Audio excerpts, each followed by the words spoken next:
In my heart and mind, I always return to Atlantic Island Park.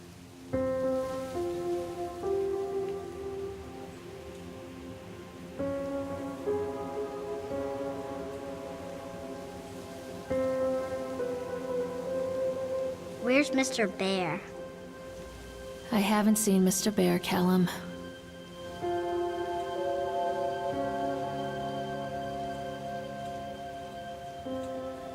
Stay in the car.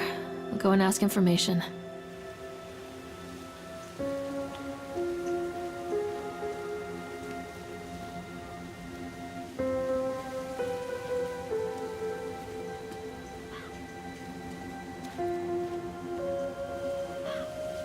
Attention, patrons. The park is now closed.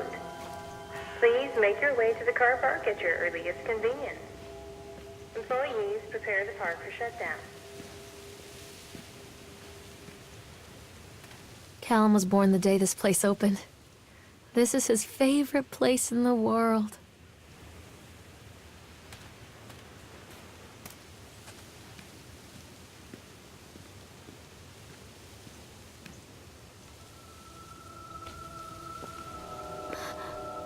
What?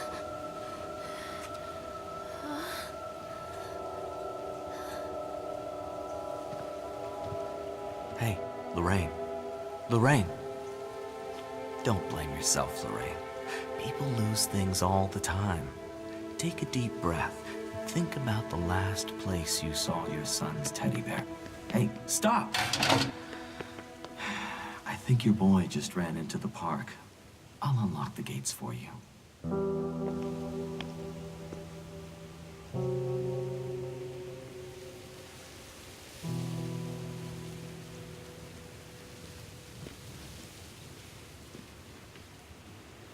Wait up there for Mommy, Callum! This way!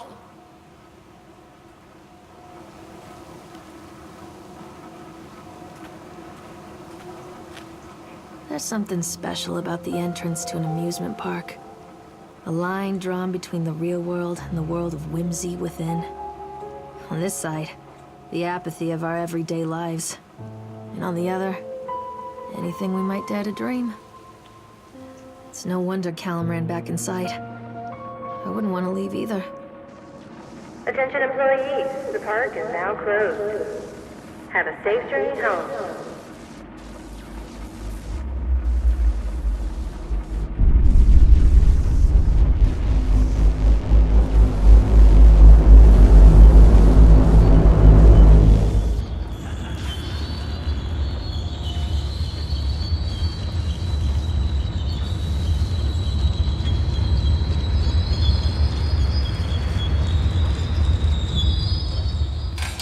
Oh God.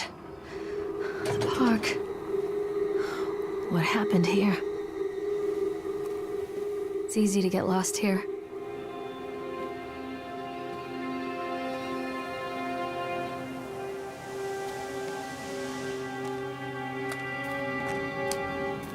You can't catch me.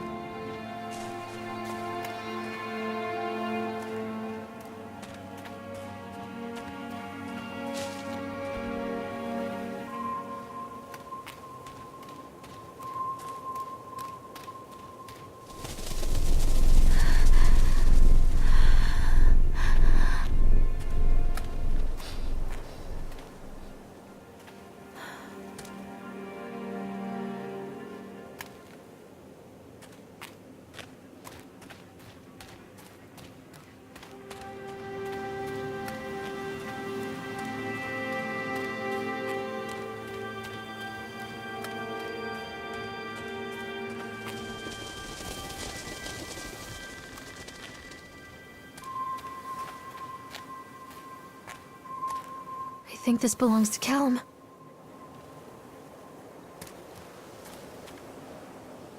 Chad the Chipmunk, huh? Just a drunk guy in a suit.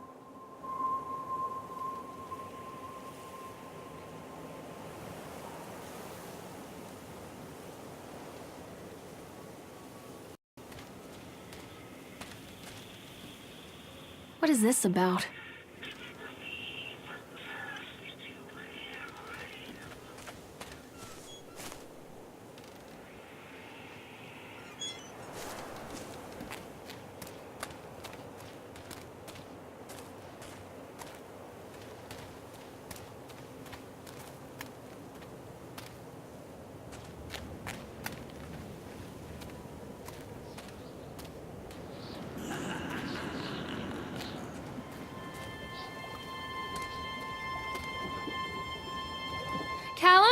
Stay where you are!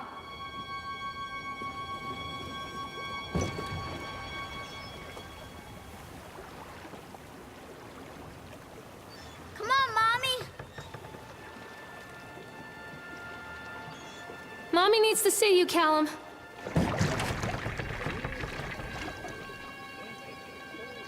Callum?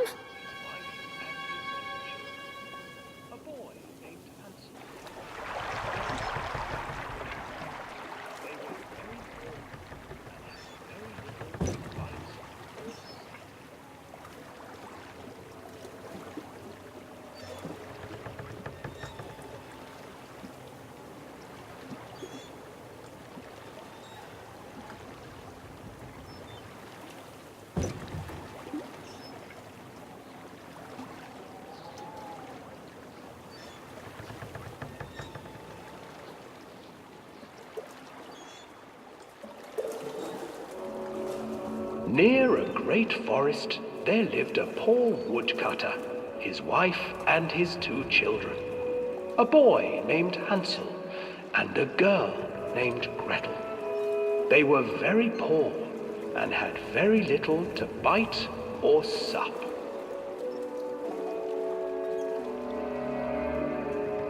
"What will become of us?"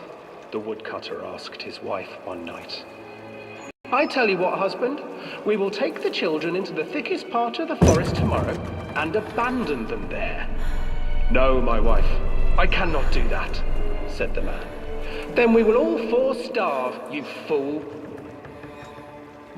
Hansel and Gretel overheard their parents talking, and Gretel began to weep.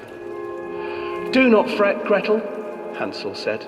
He crept out of the hut and gathered white stones from the ground to fill his pockets.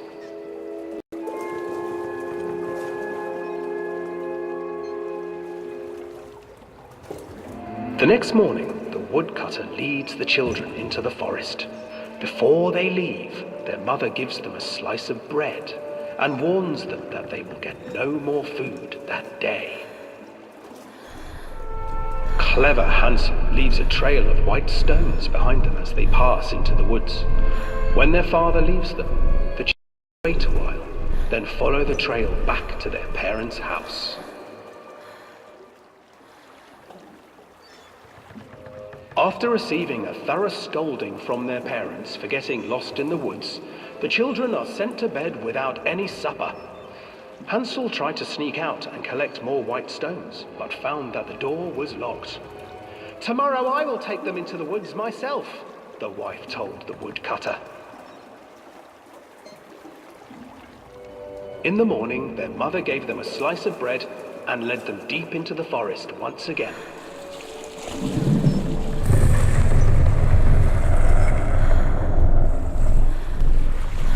Hansel broke his bread into pieces and left a trail of breadcrumbs to lead them safely home. But hungry-eyed birds snatched up the breadcrumbs and his trail was destroyed. Abandoned by their parents and unable to find the trail home, the children wandered in the forest for 3 days.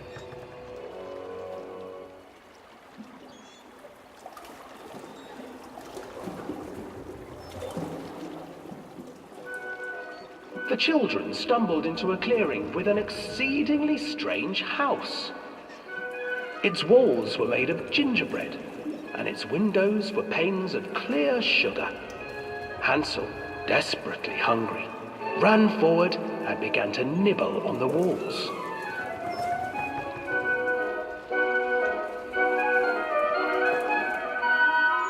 "Nibble, nibble, little mouse. Who is nibbling at my house?" An old woman emerged from the house, sniffing the air and peering around with cloudy eyes. "Oh, you dear children, who brought you here? Just come in and stay with me. No harm will come to you." But Hansel and Gretel stayed back, for the old woman reminded them of their cruel mother. "Come, children, don't be afraid. I have something for you." the old woman offered them 2 enormous lollipops. The children took them and began to eat. "You see, nothing to fear here. Come inside," the old woman urged, and the children, still licking their sweets, followed.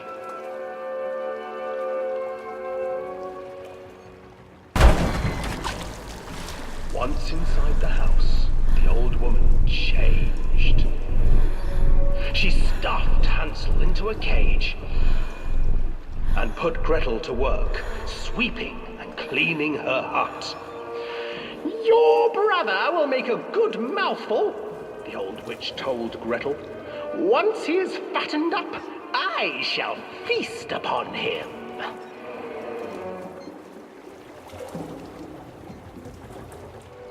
Time passed, and poor Hansel refused to eat, fearing the day that the witch would eat him. The witch, for her part, grew impatient. "Today I will cook and eat your brother, Gretel. Climb inside and light the oven." But Gretel pretended not to understand. I do not know how. Where is the opening?" "Fool," the old witch said. "The opening is here." And she moved to show Gretel. Seizing her courage, brave Gretel gave the witch a shove, and the old crone tumbled forward into the oven. Gretel slid a large iron bolt over the door to the oven. Gretel freed her brother Hansel, and together they lit a fire beneath the oven. And though she screamed and begged, the children sat by the oven until her screams had stilled, and the witch was cooked. And then, because even children can't survive on sweets, they divided up the body of the old witch and ate her.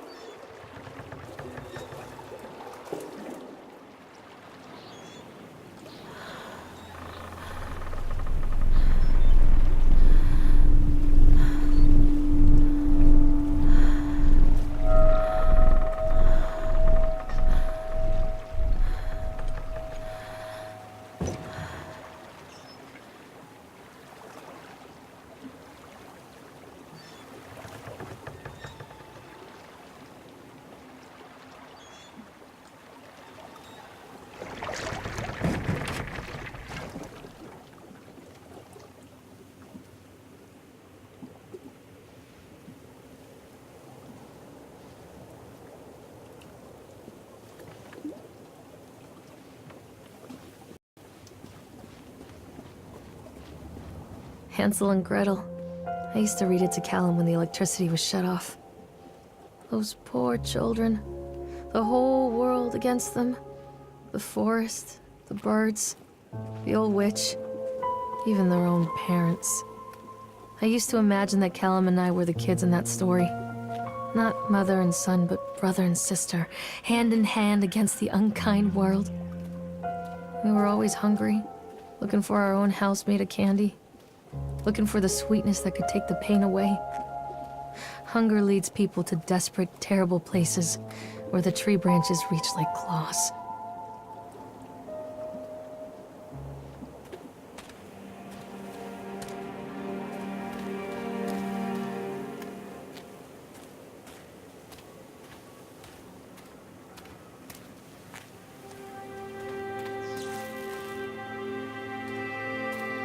Another accident. This place.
This old thing used to make the blood run to my head. Make me dizzy. The guy just snapped. Those poor kids.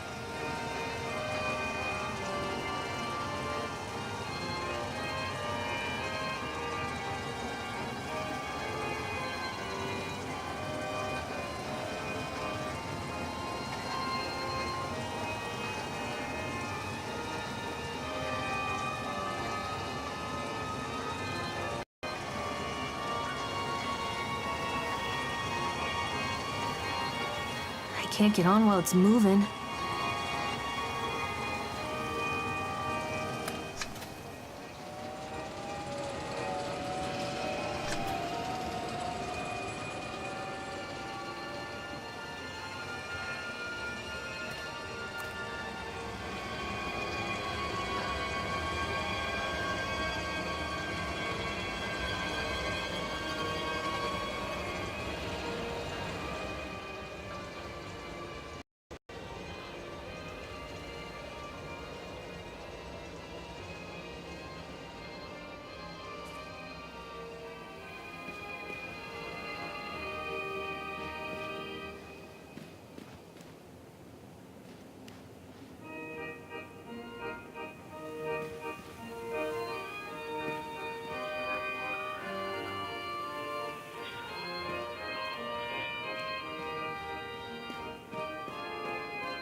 Treachery hides in thoughts. Treachery that lashes like a whip and scars our insides. The first time I saw Callum, my thoughts betrayed me. I looked down at this wrinkled, red, bawling thing and I thought, is that it? We build our world from expectations, and the world that I had built for Callum was no different. He was so real, so there, and so far from my expectations. And they shattered, and as they fell in pieces, that one treacherous thought became a new foundation. All of the love that we shared, all of the warmth and goodness that followed, built on a single, traitorous thought.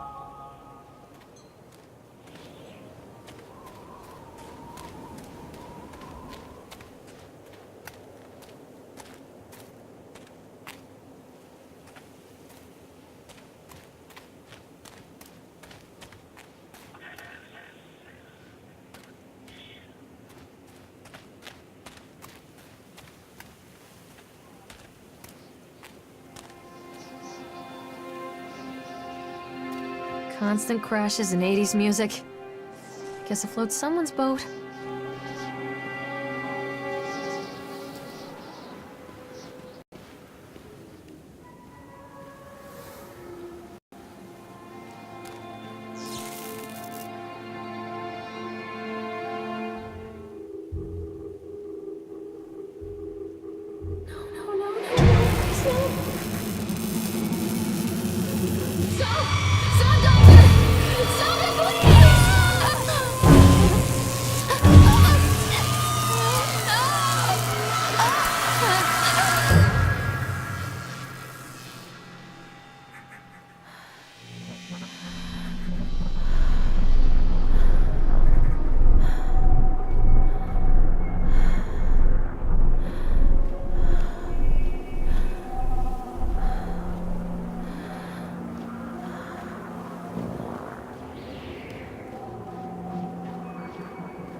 It's a matter of public record that I am a failure as a mother. Once, when Callum was very small, I left him asleep in the car while I ran an errand. Don't even remember what it was. When I came back, the sheriff was standing next to the car, watching my boy through the window. I didn't like what I saw in his eyes. Judgment. He wrote me the ticket without saying a word. Just the scratch of his pen on the notepad. When he gave it to me, our eyes met. I know what you're going through. My daughter, Helen, she just gets some help. Help was a bolt of lightning. Help was 1,000 volts surging through my veins. Help is agony. I'd rather die. I wanted to scream. I'd rather you pulled your gun and shot me. But instead my mouth said, "Yes, Sheriff."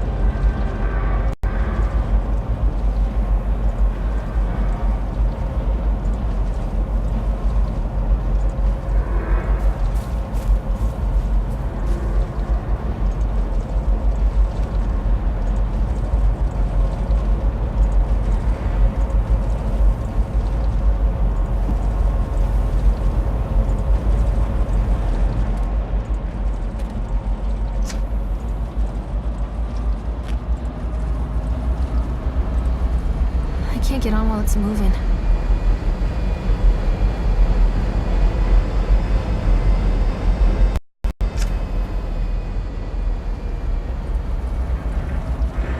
I can't get on while it's moving.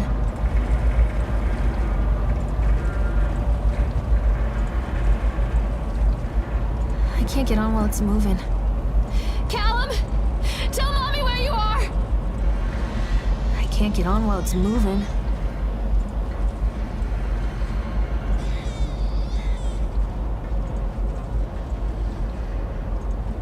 Callum, where did you go?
A lot of people idolize their children.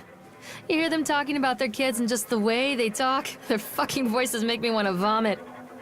My angel likes to read, and little Johnny is so good on the piano. Fuck those people!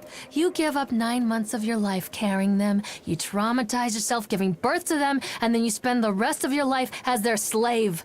Wiping asses, mopping up piss, feeding them. Little life-sucking monsters who take and take and take until... We all go insane. Any parent who pretends otherwise is just dishonest. That's called choice supportive bias. I am honest. Callum really grinds my gears, and he owes me everything. Everything! It'd serve the little fuck right if I just abandoned him.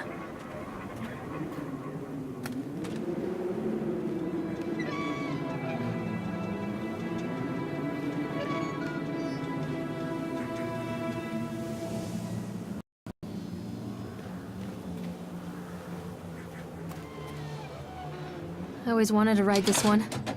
Never got around to do it before.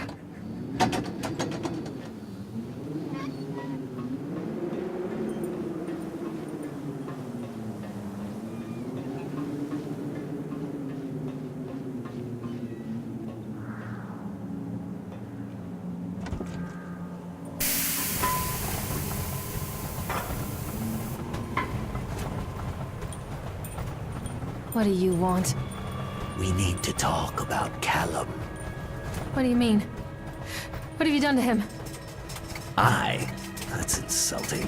You and your boy are everything that this place doesn't want. The antithesis of what we stand for. Where is Callum? The poor child. He tried so hard to do what he was taught. He even left you a trail of breadcrumbs. But the park is just so hungry. Tell me where my son is. The witch has him now. Has both of you. No happy ending here, I'm afraid. Just leave me alone. Fool. You always were.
The witch awaits.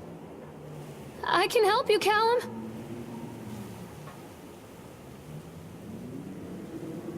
Callum, where are you?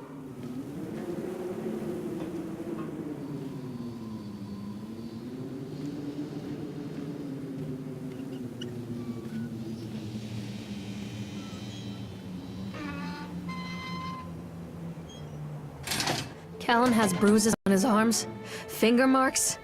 Someone has been hurting him. I've asked him, demanded really, to know where he got the marks. But he doesn't want to answer me. Something has scared him into silence. He doesn't dare talk. He's been changing too. Something sinister lurks in the darkness behind his eyes. I catch him staring at me at odd moments. In the night, he tosses and turns and cries out words that I cannot understand. When I try to soothe him, he snaps and bites at my fingers. I think he wants to talk to me. I think he wants to tell me. But they are watching him every minute of every day. They are whispering to him in his sleep, changing him. They are taking my baby away from me. I can save him. And there will be pain. But I love him, and in the end, he will understand why.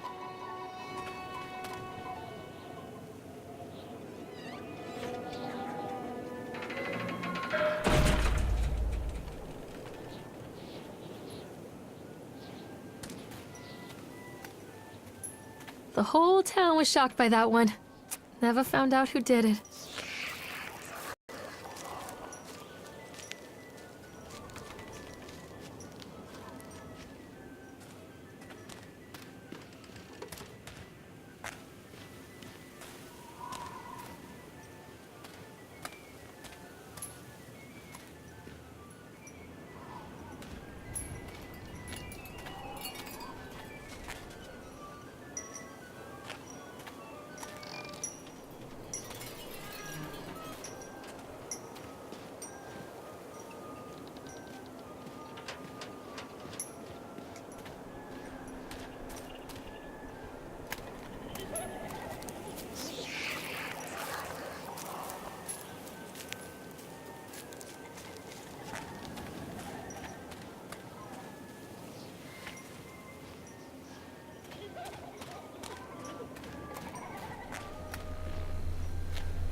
Poor bastard.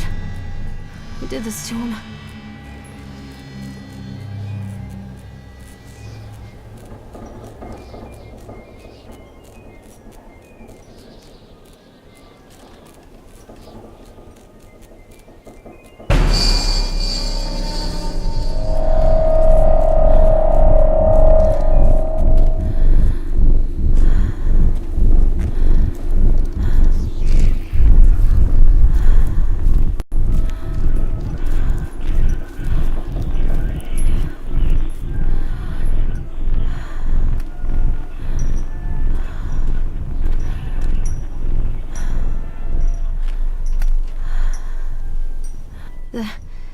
These are mine.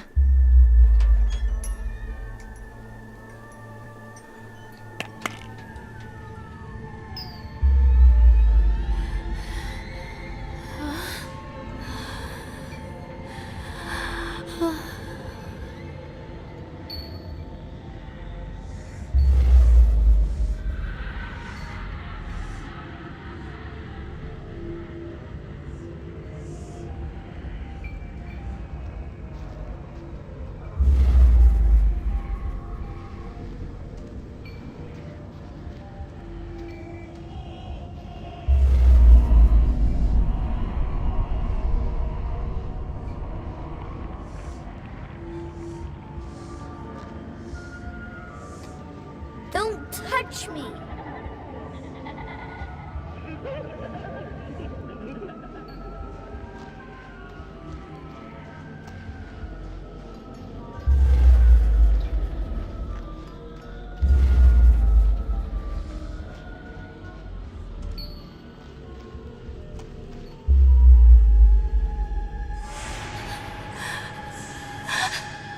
Oh God, no!